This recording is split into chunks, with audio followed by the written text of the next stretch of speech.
प्रश्न पाहणार आहोत। त्यासाठी हा व्हिडिओ शेवटपर्यंत नक्की बघा। व्हिडिओ जर आवडला तर व्हिडिओला लाईक करा। तर कसल्याही प्रकारचा उशीर न करता आपण व्हिडिओला सुरुवात करूया।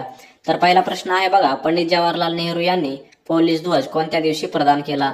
कोणत्या दिवशी मित्रांनो पंडित जवाहरलाल नेहरू यांनी पोलीस ध्वज प्रदान केलेला आहे? बघा पर्याय आहे 2 जानेवारी 1961, 2 जुलै 1950, 15 ऑगस्ट 1930 किंवा 28 फेब्रुवारी 1970। तर तुम्हाला उत्तर माहिती असेल तर पटकन कमेंट बॉक्समध्ये उत्तर द्यायचं आहे। तर मित्रांनो या प्रश्नाचं उत्तर आहे पर्याय क्रमांक पहिला 2 जानेवारी 1961 रोजी पंडित जवाहरलाल नेहरू यांनी पोलीस ध्वज प्रदान केलेला आहे। पुढचा प्रश्न आहे बघा, महाराष्ट्र राज्यातील कोणत्या शहरात पोलीस आयुक्तालय नाही? मित्रांनो खालीलपैकी महाराष्ट्र राज्यामधील कोणतं असं शहर आहे ज्या शहरात पोलीस आयुक्तालय नाही?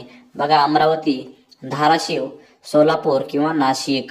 तर या प्रश्नाचं उत्तर आहे पर्याय क्रमांक दुसरा धाराशिव या शहरामध्ये पोलीस आयुक्तालय नाही। पुढचा प्रश्न बघा, लातूर जिल्हा हा कोणत्या पोलीस परिक्षेत्रामध्ये येतो? मित्रांनो लातूर जिल्हा हा कोणत्या पोलीस परिक्षेत्रामध्ये येतो? बघा पर्याय आहेत नाशिक, जालना, नांदेड किंवा बीड। तर या प्रश्नाचं उत्तर आहे पर्याय क्रमांक तिसरा नांदेड या जिल्ह्यामध्ये येतो। पुढचा प्रश्न आहे बघा, महाराष्ट्र पोलीस दलाच्या ध्वजाचा रंग कोणता आहे? मित्रांनो महाराष्ट्र पोलीस दलाच्या ध्वजाचा रंग कोणता आहे?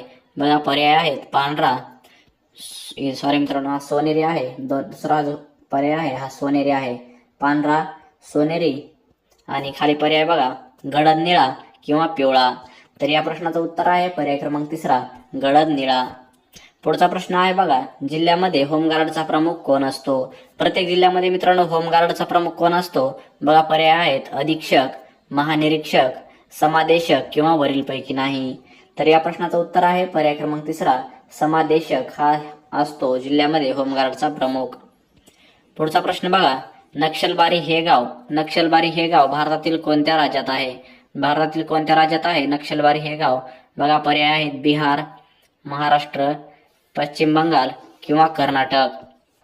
तर या प्रश्नाचं उत्तर आहे पर्याय क्रमांक तिसरा पश्चिम बंगाल या राज्यामध्ये आहे नक्षलबारी हे गाव।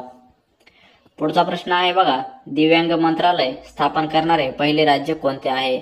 दिव्यांग मंत्रालय स्थापन करणारे पहिले राज्य कोणते आहे मित्रांनो? बघा उत्तर प्रदेश, महाराष्ट्र, कर्नाटक किंवा उत्तराखंड। तर या प्रश्नाचं उत्तर आहे पर्याय क्रमांक दुसरा महाराष्ट्र हे राज्य आहे। पुढचा प्रश्न बघा, महाबळेश्वर जवळील भिलार हे गाव कशासाठी प्रसिद्ध आहे? मित्रांनो महाबळेश्वरच्या जवळ भिलार हे गाव आहे, हे कशासाठी प्रसिद्ध आहे सांगायचं आहे बघा। पर्याय आहे आंब्यासाठी, पेरूसाठी, पुस्तकांसाठी किंवा संत्रीसाठी। तर या प्रश्नाचं बरोबर उत्तर आहे पर्याय क्रमांक तिसरा पुस्तकांसाठी प्रसिद्ध आहे भिलार हे गाव। पुढचा प्रश्न बघा, कोणत्या शस्त्राला महाराष्ट्र राज्य शस्त्र म्हणून घोषित करण्यात आले आहे? कोणत्या शस्त्राला मित्रांनो महाराष्ट्र राज्य शस्त्र म्हणून घोषित करण्यात आले आहे? बघा वाघनख्या, दांडपट्टा, तलवार किंवा बंदूक। मित्रांनो अतिशय सोपा प्रश्न आहे, जर उत्तर माहिती असेल तर कमेंट बॉक्समध्ये उत्तर द्या। तर या प्रश्नाचं उत्तर आहे पर्याय क्रमांक दुसरा दांडपट्टा या शस्त्राला महाराष्ट्र राज्य शस्त्र म्हणून घोषित करण्यात आलेले आहे। पुढचा आणि आजच्या व्हिडिओचा शेवटचा प्रश्न अतिशय महत्वाचा आहे मित्रांनो। बघा 97वे अखिल भारतीय मराठी साहित्य संमेलन कुठे पार पडले? तर कुठे पार पडले आहे? बघा पर्याय आहेत अमळनेर, पुणे, धुळे किंवा नागपूर।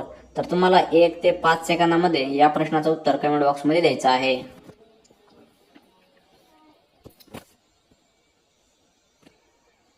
तर या प्रश्नाचं उत्तर आहे मित्रांनो पर्याय क्रमांक पहिला